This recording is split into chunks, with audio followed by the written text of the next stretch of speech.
During a closed-door meeting, Nancy Pelosi allegedly told Democrats that they should narrow the scope of the impeachment investigation to only focus on Donald Trump's relationship with the Ukrainian president and the alleged promises that were made as a result of their communication. So according to the Washington Post, Pelosi told colleagues that keeping the inquiry narrowly focused on Ukraine or the Ukrainian allegations could help keep the investigation out of the courts, where a slew of investigative matters have been bogged down for months, though she did not rule out ultimately including other episodes in a potential impeachment package. Now, the meeting included multiple members of the House Judiciary Committee, except for one really important person, the chairman of that committee, Jerry Nadler, which I think is fascinating. Even though no firm decision was made after that meeting, there seemed to be consensus that the best way to go about it would be to narrow the scope of that investigation for political messaging purposes, just to keep things simple and to get the public on their side when it comes to this impeachment. Yeah, so let's talk about what a disastrous choice that would be. And by the way, as that story came out in the press, now others are suggesting that no, it'll remain broad and it'll remain in the 6 to 7 committees investigating all the different aspects of Donald Trump. So now, without them Democrats publicly saying we're going to narrow it or keep it broad, all we have to go on is these reporting from good sources, 5 different sources inside that meeting, okay? Now, which way should they go, narrow or broad?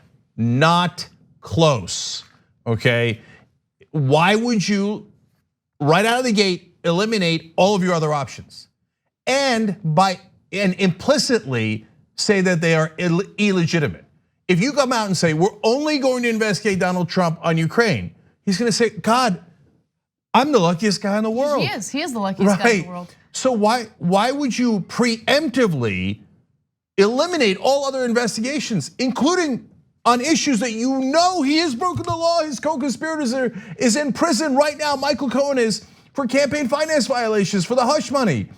Why would you say, even though your co-conspirator is in jail for doing the crime with you, I will not investigate it? You do that when you lead from fear, right? Because they're so concerned about what the political ramifications could be, right? So in their minds, oh, well, we really need to sell this to the public, right? So let's keep it simple and really emphasize that what he did in these conversations with the Ukrainian president is illegal. And look, I get that strategy, but they're making this assumption that that is what would sway the American public. Because look, yes, it is against the law. It is against the law for the president to ask for these types of favors from a foreign leader. However, is that something that Americans are gonna get riled up about? I don't know. Would they get riled up about financial crimes? Would they get riled up about some campaign finance crime? I mean, I don't know why they're limiting the scope, but what I do know is that they're already trying to predict what the reaction of the American public is gonna be, and that's how they're basically structuring this entire impeachment. It's a terrible idea. Stop leading from fear. If the Republicans were in charge, do you think that they would limit or narrow the scope of any investigation into a Democrat? Preemptively. Come on. For no reason. Like, be like, oh no, I don't know. Could you imagine a Republican saying this? I don't know how Democratic voters will react, and I'm scared of it. So let's just try to keep it really simple so Democratic voters don't get mad at us.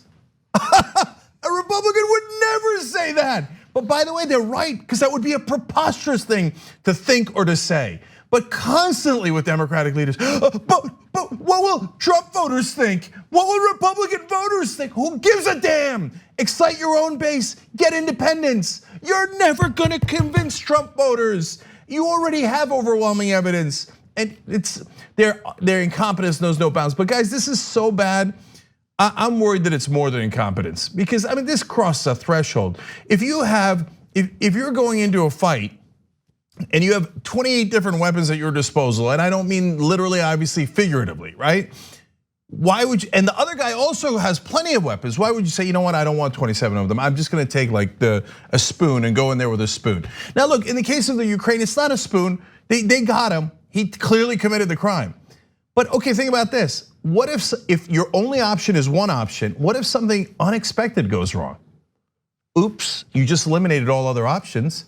And then Trump will turn around and say, even Nancy Pelosi said I didn't do the other things. That's why she said I shouldn't be impeached for those things. She said the only thing they should ever consider is Ukraine.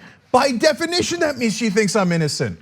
And then all the Democrats think I'm innocent on everything else.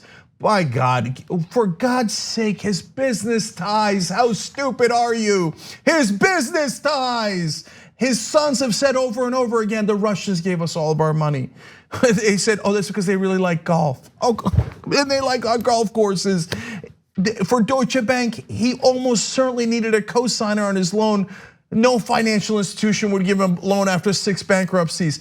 Just all you gotta do is dig a little bit. Where the hell's Alan Weisselberg, the chief financial officer of the Trump organization? He's gotta have all the documents.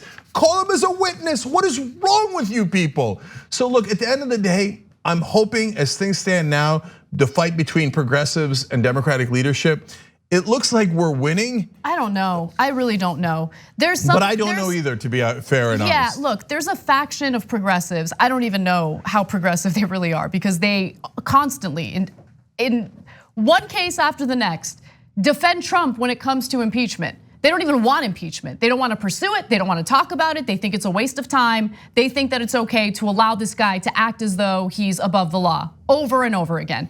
So it's not even as though the progressives are united on this issue. They're not, Cenk. They're not. I know, but look, guys, so those folks aren't in Congress. They don't have access to people in Congress. That's a sliver of a sliver on Twitter, okay? So no, that's insanity to say, well, it's much more important to do Medicare for all, so that's why we shouldn't investigate Trump's lawbreaking. Really? Are we on the precipice of doing Medicare for all? If those were my 2 options, then I'd be like, wow, that is a really, really hard question. Even Pelosi won't allow vote on Medicare for all, let alone Trump and the Republicans in the Senate. What are you talking about?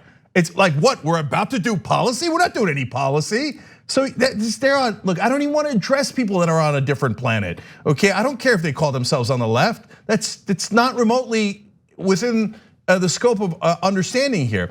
So in Congress, there's 2 different factions. One is the progressive faction saying, investigate them with everything we have. It makes no sense not to. And then there's the corporate Democrats who are like, I don't know, what will Trump voters think? But guys, look, this one is so over the top.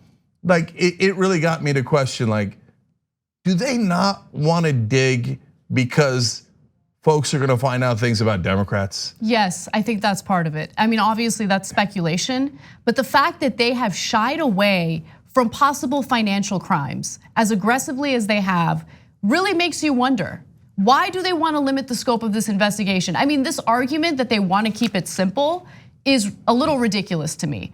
Because I think that there are way more issues out there that Trump is involved in that the American public deserves to know about and he should be held accountable for. The fact that they're avoiding those incredibly important questions makes me worry.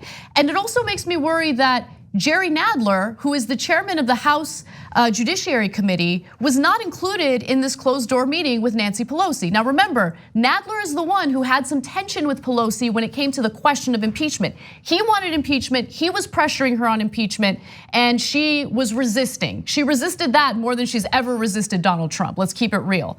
And the fact that he wasn't included in this meeting makes me worry. So why doesn't Richard Neal, the head of the House Ways and Means Committee, want Donald Trump's taxes? He would not ask for his New York State taxes. What a weird thing. I mean, it makes no sense at all. In this case, Pelosi says, well, if we get into other issues, we'll be bogged down in the courts. What are you talking about? You're already investigating those things and it's already in the courts. How would the tax returns issue bring the Ukrainian issue into the courts? It makes no sense at all. She's just saying things that are not only not true, but not logically coherent. So that's what makes me wonder, like, what is going on here? What are you guys trying to hide? Why do you not want to look into Trump's businesses under any and all circumstances? Under the most obvious circumstances. And I don't pretend to know why. I just know that the idea of limiting this impeachment is 1, totally insane.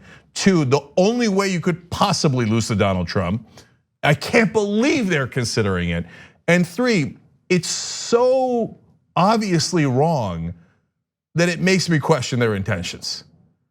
I mean, it is just bizarre that you would say, no, that's a guy who we think has broken a lot of laws, is from the other party, and we say all the time, has brought us to the edge of fascism.